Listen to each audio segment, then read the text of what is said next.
Hello there, my name's Annette with Sunbeam Fabric Art. Welcome to my channel.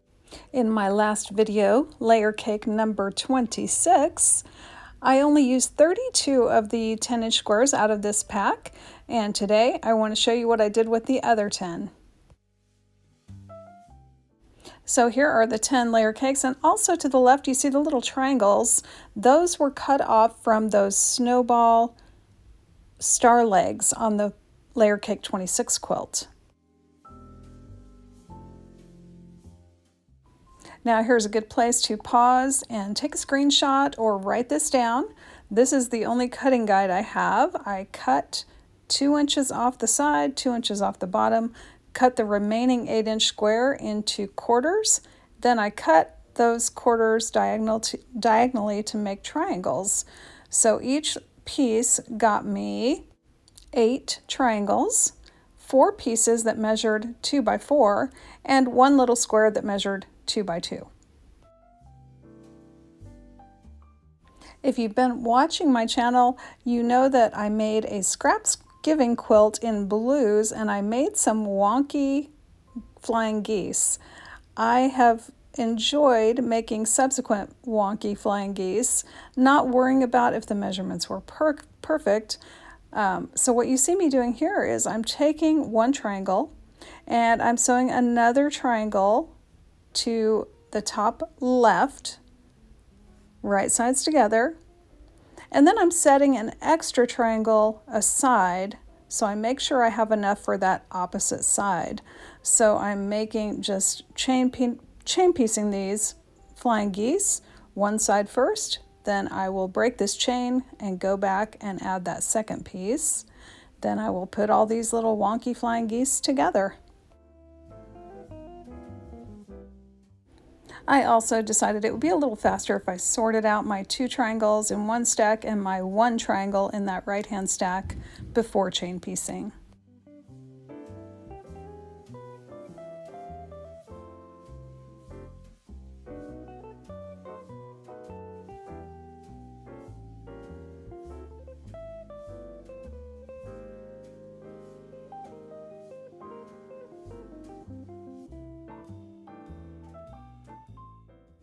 Here you see me breaking that chain and adding that 3rd triangle to the wonky flying goose. Once I had those wonky flying geese done, I just started joining them together, making them as even as I could, stitching them together little by little, making longer and longer flying geese strips.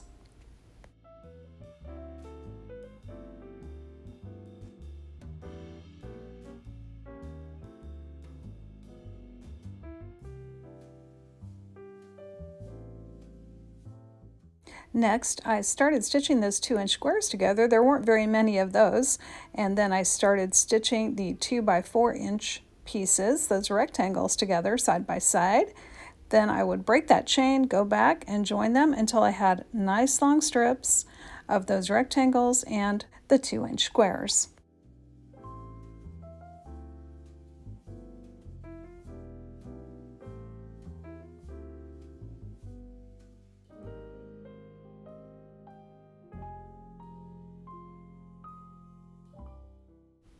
Once I got those strips done, I spent some time pressing them nice and flat.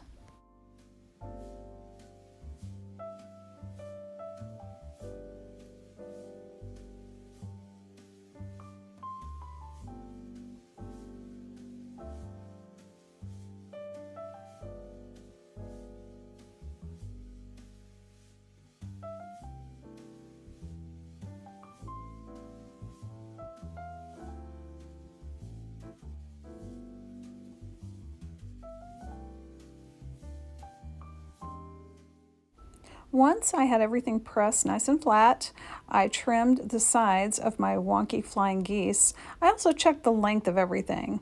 Then I decided to cut my 4-inch rectangle strip into half, so everything would be a 2-inch wide strip except for the flying geese.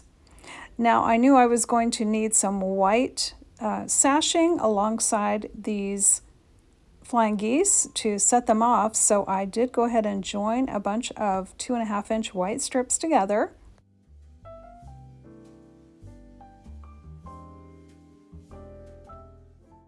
Once I had the sashing strips done, I just started sewing the sashings right sides together with all my strips.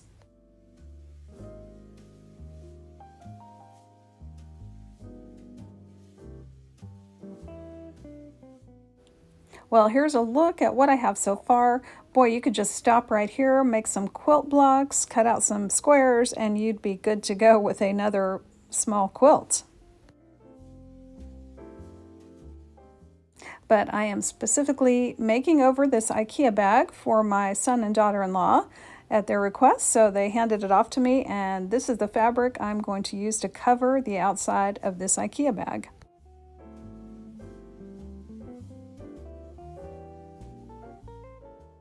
If you are not interested in the transformation of this IKEA bag, that's fine. You can skip ahead to the bag reveal at the end.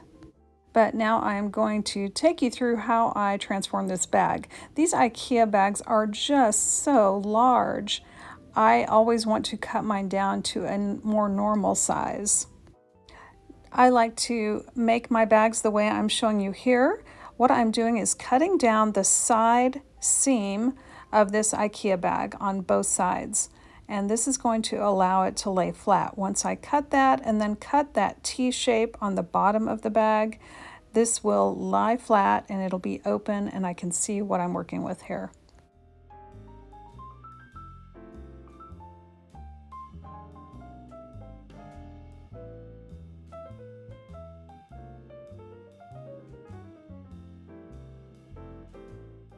You can see the cutouts for what would be a box corner here are probably about 5 inches. I prefer like a 3-inch box seam cutout.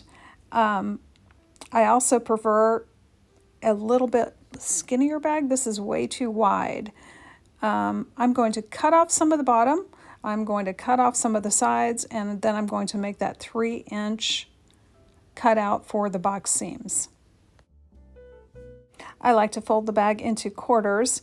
That way I can get all the sides right, get the bottom the right length, and get that 3-inch box seam cutout done.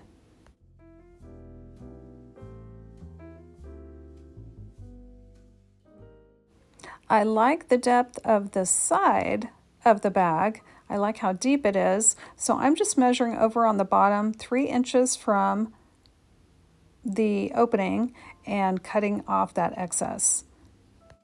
I did want to bring this in just a little bit, so I cut off a little bit more heading towards the center of the bag, and then I'm going to flip this bag around and cut 3 inches from that cut I just made and cut off the sides of the bag at 3 inches. At this point, the halves of the bag measure about 27 inches across and about 15 inches deep, plus the 3 inches for the bottom of the bag. The 3-inch overhangs on the bottom will fold together and make the bottom of the bag, and same with the sides. Those two sides will fold together and make the sides of the bag. Right now I need to get some batting pieces cut out. I'm going to go ahead and do that, and then I'll be using a zigzag stitch to stitch the bottom of the bag together. No seam, I'm just placing the two halves together and doing a zigzag stitch.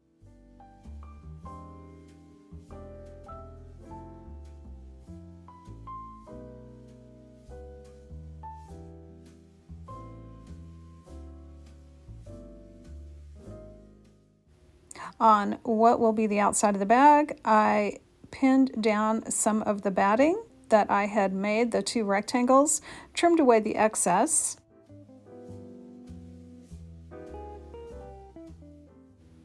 And then, rather than sewing each piece, I decided to start pinning everything down. So I've got this nice little piece that fits the bottom of the bag pretty much exactly. So I've got that placed down. Next, I grabbed another section of the strips that I had made, and I placed that right side up with the white sashing going towards the bottom of the bag. And all I'm doing is folding under that white sashing about 1/4 of an inch and pinning this unit in place.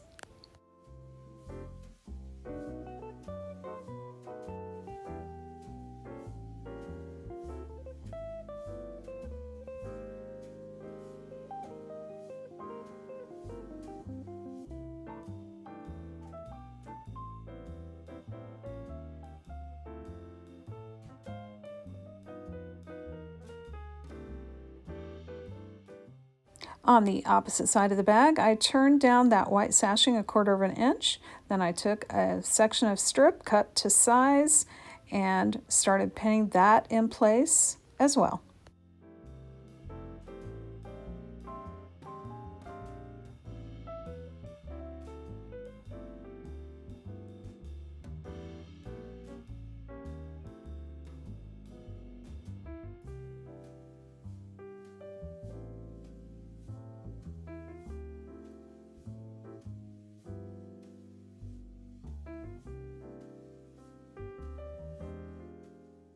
It's a little easier to do the pinning close to me, so I flipped the bag around to do that pinning.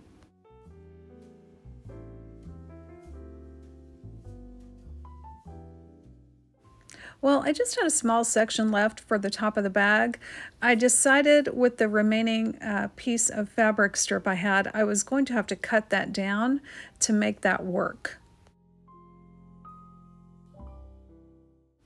I cut the flying geese right down the middle, and that gave me enough for the side of the bag I was working on.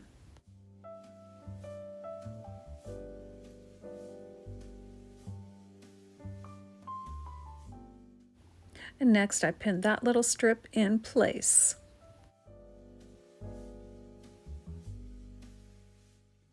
I'm staying away from the very top of the IKEA bag. I want to leave that in place because it's very sturdy. The straps are attached well. I want to leave that alone. I will have to come up with something to cover up my raw edges at the top.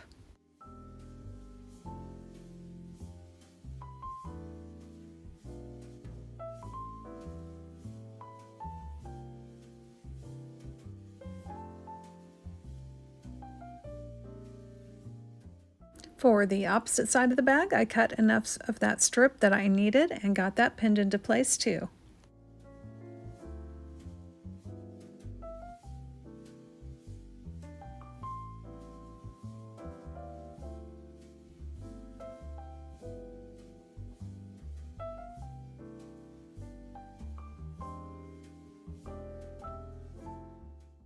The solution I came up with for the top of the bag covering those raw edges, I have some pre-made floral print binding.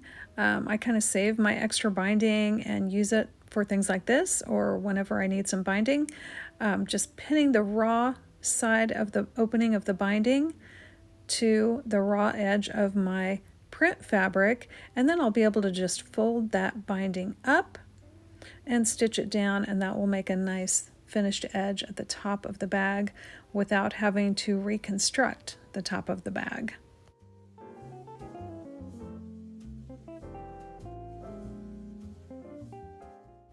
With everything on the front of my bag pinned into place, I can now just go to the sewing machine and start stitching down these seams. I decided to use a zigzag stitch, and I went back and forth across this bag and stitched down every seam.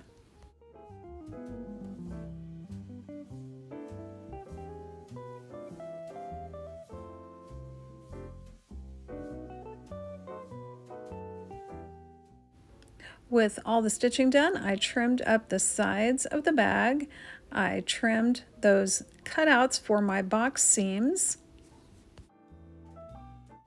I did draw the cutouts for those box seams, and I used my rulers to make sure the sides of my bag were pretty even. I'm going to be stitching up these side seams on the inside of the bag, and I like to do a straight seam first, then I go back over it with a blanket stitch.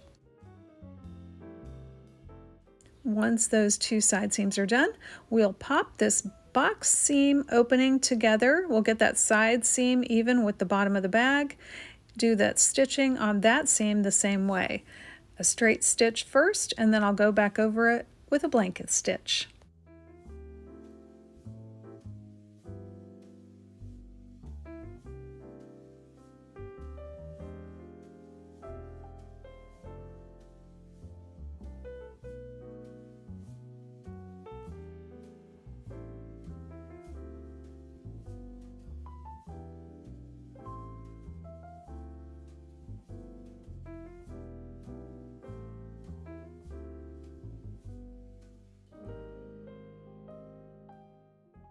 Here's a look at that box seam and how that side seam looks with the straight stitch and then the blanket stitch. All that's left to do, if your stitches are done right, is to turn this bag right side out. When I turned my bag right side out, I realized I had to re-stitch one of my seams.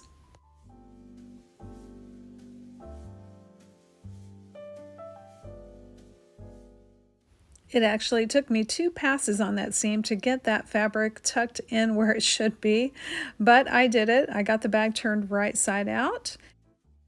Here's a look at that finished IKEA redo. It's a lot more manageable size now, very useful, and that blue plastic is great for the interior of a bag. If you enjoyed this video, I invite you to subscribe, hit the like button, hit that bell icon. You'll get notified when I post new videos. And I do love comments. I love to read your comments and see what you're working on or what you think of what I'm doing. Thank you so much for joining me today, and I hope to see you back again real soon.